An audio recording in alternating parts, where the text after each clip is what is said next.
Avila, former GM of the Tigers, joining us back on FT Live. Al, great to see you. This is your time of year. This is when front offices shine. So what have you seen so far? What surprised you? And if you want to start with the Ohtani decision with the Angels, then we haven't talked to you since that's all gone down. Go right ahead. What's going on? Well, I think last time I was on with you guys, I mentioned that I felt that the Angels were going to go for it, that they were going to keep Ohtani, unless obviously something bad happened. And actually, they've been something good's happened because they've won a lot of games, and they're on a good roll right now. Just beating the Tigers in a doubleheader yesterday. So those are all good signs on the upswing. And so I think the trade that they just made in acquiring Giolito is really a positive one for them. So.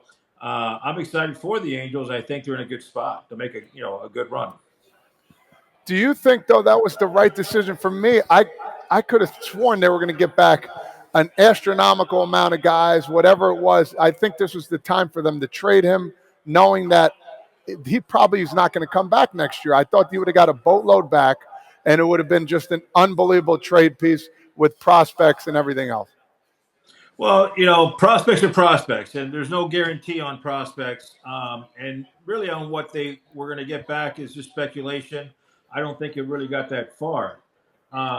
You got to give credit when a team is trying to win. They've been trying to win for a long time.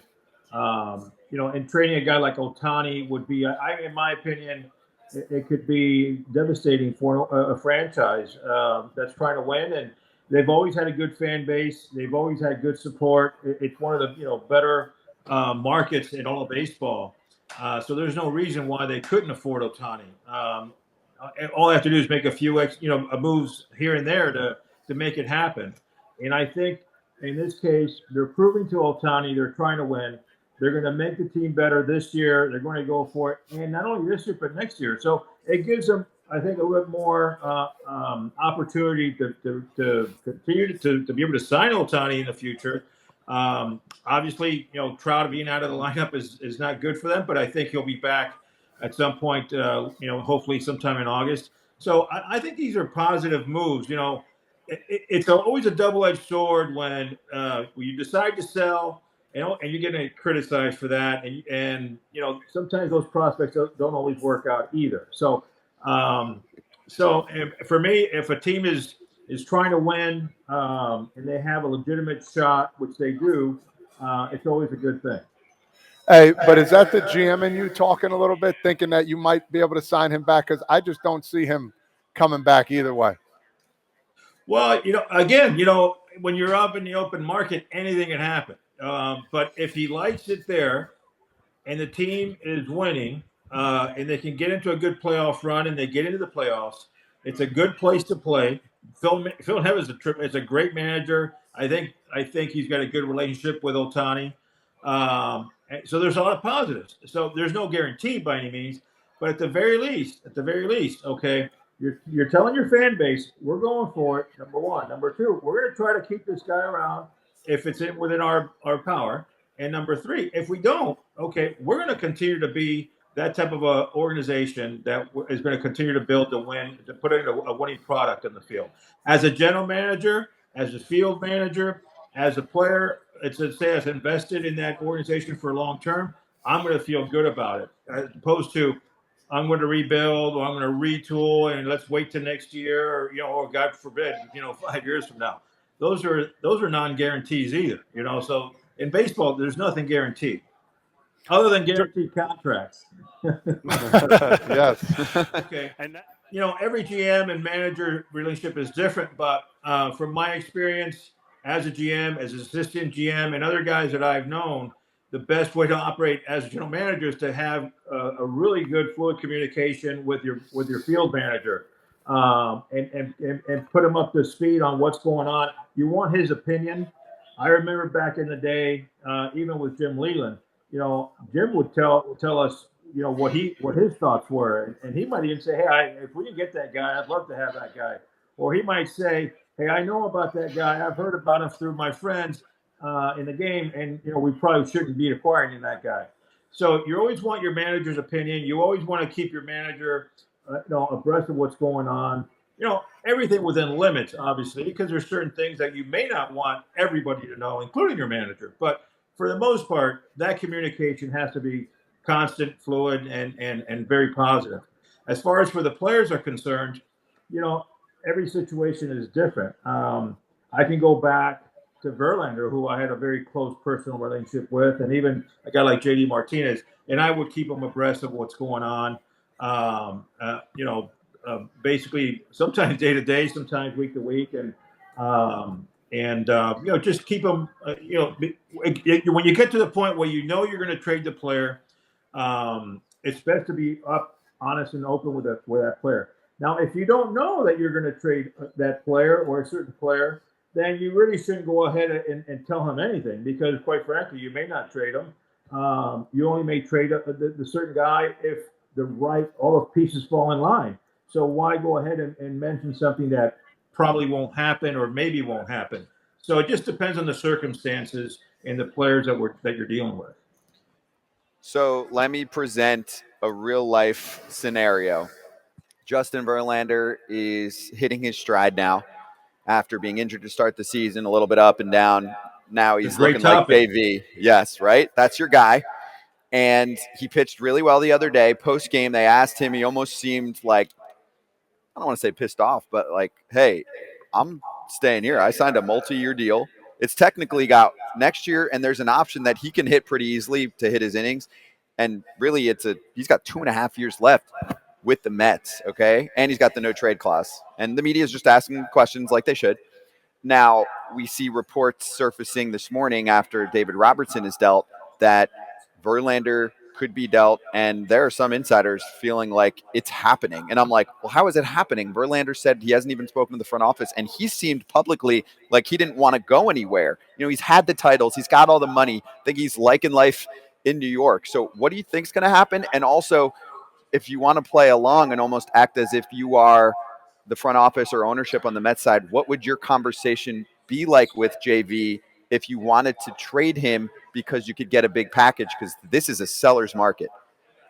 Well, first of all, if it's just rumors and there's really no truth to them, if I'm the general manager or the owner in this case, and ownership is different everywhere, because there's some owners, as with the Mets, they're involved. You see them all the time, you hear them all the time. So in that case, the owner should speak to a player, not just the general manager. But there's other cases where the owner is not that involved. He's not that boisterous. You don't see him out front. They're more silent in the back. So in that case, really, there's no expectation for an owner to go out and talk to a player for the most part. Again, every situation is different. But if I'm the Mets, I'm the general manager, and these rumors are out there that Verlander's in the trade market, and I know that I'm not going to trade him. At least the chances are remote. I'm going to go and tell, hey, Justin, this is not true. We're not doing this. Okay. So what you're hearing is just pure rumor, and there's no legs to it. So you want to make sure you relay that to the player. Now, on the other hand, okay, just like my other comment just a few minutes ago, if there's a remote chance that there might be a trade possibility, because sometimes it's hard to say no on the right deal, then in that case you probably don't want to tell Verlander, hey, I'm gonna we're trying to trade you, because you're probably not really pushing it hard. You're just kind of feeling things out and see where they fall. In the Mets case, like for me, if they're trying to win every year. They're spending all kinds of money. I would think if they're going to try to win next year, it would be a good idea to keep Verlander around for one more year, because he is a bulldog. He's the best of the best. He's got pride. He's obviously he's a future Hall of Famer. He's one of those guys that wants to be in that World Series, wants to be in the limelight, wants to be the guy. Even though he's had a long career, he's made a lot of money, he's got a lot of accolades, he's not just going to sit back and say, "Okay, I'm happy with that." He'll want to continue. To your point, he likes L.A. I'm sure to say New York, and there's no reason to trade him if you're trying to win, and he's one of the best players in baseball. So, but going back to it, if there's a team out there all of a sudden makes a big push, and offers you something that's hard to refuse. And at that point, you kind of have to regroup. But if I'm trying to win and I'm the Mets and I'm trying to show my fan base, okay, I'm keeping Verlander, I'm probably going to trade Scherzer or something to that effect. So we just saw David Robertson get traded to the Marlins. They're pretty much their best closer for two prospects. We don't know what they're going to do. They're young kids at 18 and 19 years old. Like you said, they are prospects, and I agree with you 100% totally on that. But my question to you is, how do you feel about trading within the division, especially to a team that, could make a good run here in the Marlins? Dave Robinson is not going to come back and bite the Mets in the butt at all. It's a great move for the Marlins for right now. They need him. He's a good pitcher. He's been pitching very well. And that's not going to hurt the Mets for next year. They pick up a couple of prospects. They can regroup and get another reliever for next year.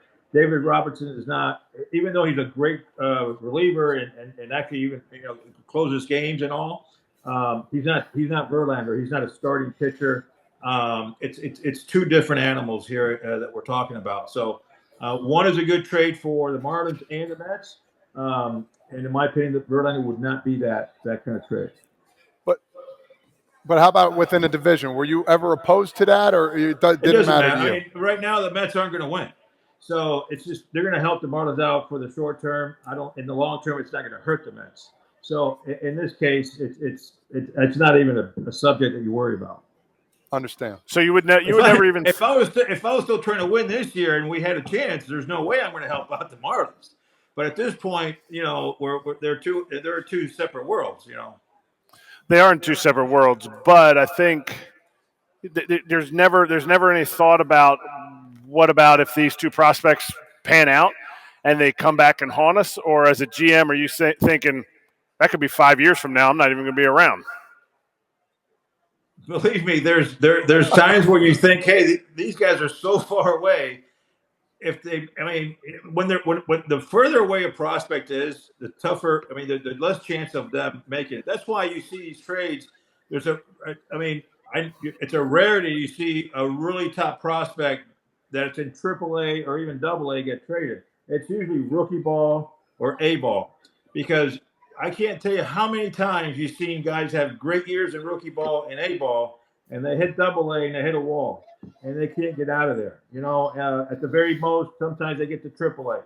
So that's kind of like the norm. So when you're trading from rookie level A ball, it's really it's not that high of a risk.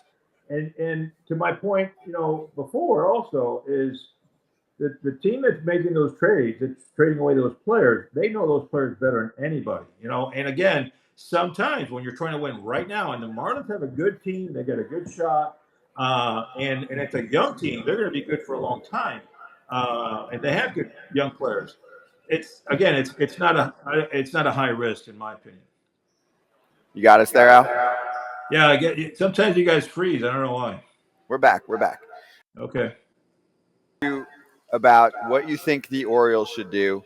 This is one of the best teams in baseball right now. They are young, they're exciting, and their farm system is loaded with players that are very close to the big leagues, and we're seeing them call a prospect up like almost every week. Now, in the offseason, they needed starting pitching. They basically decided to skip that, besides a veteran at the back end of the rotation in Kyle Gibson. Okay, now you're looking at them this year, and the glaring weakness for them is still starting pitching. They're in like the 18th to 20th range, I think, in ERA. They don't eat up a ton of innings. The back end of their bullpen's been awesome. So again, we're at the same conundrum for them at the trade deadline, where I'm sure they were trying to save money in the offseason. You pick up a guy, you only have to spend money on his contract for the rest of the season. Don't you think if you're sitting in that front office right now, you have to be super aggressive for a team also that was rebuilding, tanking, right, for 6-ish years? Now, here they are. There are teams in the American League that are a little down right now, including teams in their own, like the AL East is good, right? But the Red Sox should be better in a couple of years. The Yankees are a little down right now. Don't you think this is the time for them to be shopping at the very high end of the market and not saying, we've worked this hard to build this up and we don't want to trade anyone away. I'm like, you have so many prospects. So to me, this is the team that I've got my microscope on more than anyone else. What do you feel about it? I agree with you 100%. They like the Marlins are an up and coming team. They're going to be good for a long time. They have a good farm system, and it all started even with the previous regime, and now it's just gotten even better. So, to your point, yes, you can make a trade for a guy like Lorenzen with the Tigers, okay, and not give up huge, your best prospects. And again, going back to you're going to your lower levels and you're trying to be creative and rookie ball, A ball type of guys and create a package that's enticing to some teams that are still trying to add those kind of players to their system. So there's opportunity for the Orioles for sure to make a solid trade in acquiring pitching. Meanwhile, I wouldn't go crazy and give up, your top guys. Definitely not any of the major league guys. And if you do acquire an expensive pitcher, he's got to come with years, of control. And then in that case, obviously, then it would benefit you at that point. So, but to your point, yes, they should be aggressive. The pitching is always expensive, either via trade or free agency. Um, they've been good at acquiring, signing players through the draft, and now internationally, they've actually done a lot better in the last few years, where they didn't have anything at all before. So they will continue to develop their own pitching. But meanwhile, just like every team, you're going to have to go out there and acquire some pitching to keep this up. And they should, because they have a very good team with a legitimate chance to get into the playoffs and actually win. It's not just trying to get into the playoffs, it's actually getting in there and then winning.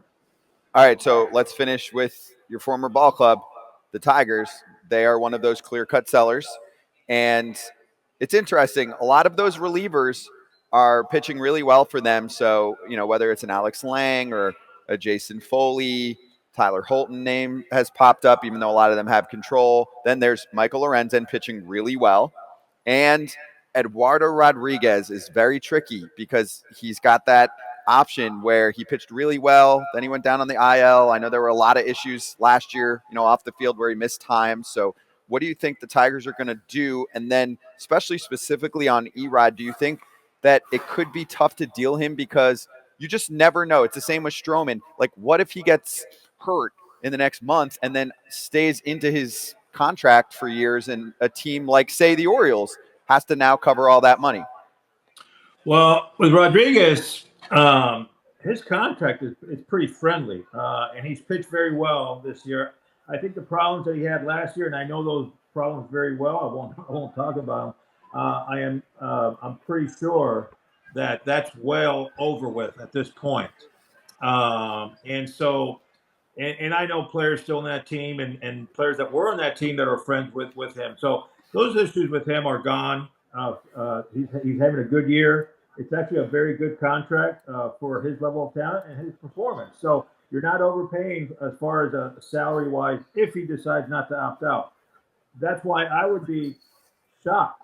As long as he doesn't get hurt this year, the rest of the way, he continues to pitch the way he's been pitching, and particularly if he gets traded to a contending team and pitches in the playoffs, he's going to opt out. I would not. I mean, I can't see it any other way, to tell you the truth. So I think a team that's acquiring him would look at acquiring him knowing or thinking, okay, this is going to be a rental because we're acquiring him because he's a good pitcher. We feel he's going to continue to pitch well. He's healthy. The guy's a horse, really. And so I'm going at it as I'm getting a rental because I do believe he's going to opt out, which he should at this point if he continues to do that. So that's my opinion on Rodriguez.